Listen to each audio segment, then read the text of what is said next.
Pemuda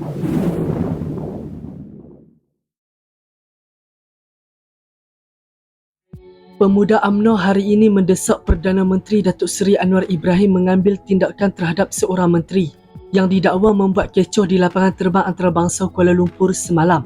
Ketuanya Dr. Muhammad Akmal Saleh menegaskan jawatan menteri itu seharusnya dilucutkan kerana tindakan yang dibuat sama sekali tidak boleh diterima oleh semua rakyat Malaysia.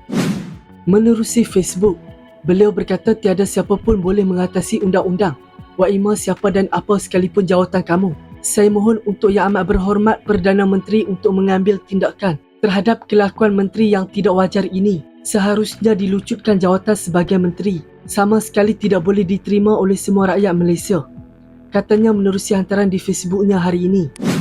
Sebelum ini, seorang menteri didakwa menceroboh masuk ke Dewan Ketibaan Antarabangsa Lapangan Terbang Antarabangsa Kuala Lumpur bagi membebaskan pelawat Cina yang ditahan Jabatan Imigresen Malaysia semalam. Kejadian itu turut tular di media sosial apabila menteri terbabit dikatakan masuk ke ruangan itu tanpa memohon pas keselamatan.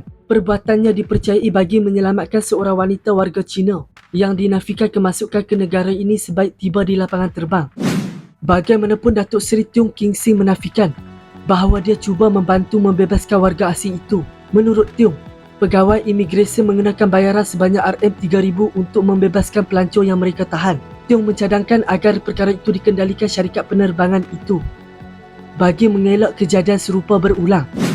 Susulan insiden di KLIA yang tular semalam, Datuk Seri Tiong King Sing tampil mempersoal siapa sebenarnya yang menyalahguna kuasa dalam kejadian itu. Sama ada beliau ataupun pegawai imigresen bertugas mengaku dirinya selaku menteri yang dikatakan terbabit dalam kejadian itu.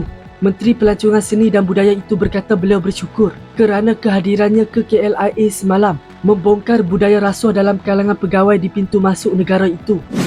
Saya bersyukur kerana kehadiran saya di KLIA telah membongkar satu peristiwa yang memalukan negara apabila wujudnya budaya rasuah yang dilakukan oleh segelintir pegawai dan penyalahgunaan kuasa yang kronik di pintu masuk negara, katanya melalui kenyataan hari ini.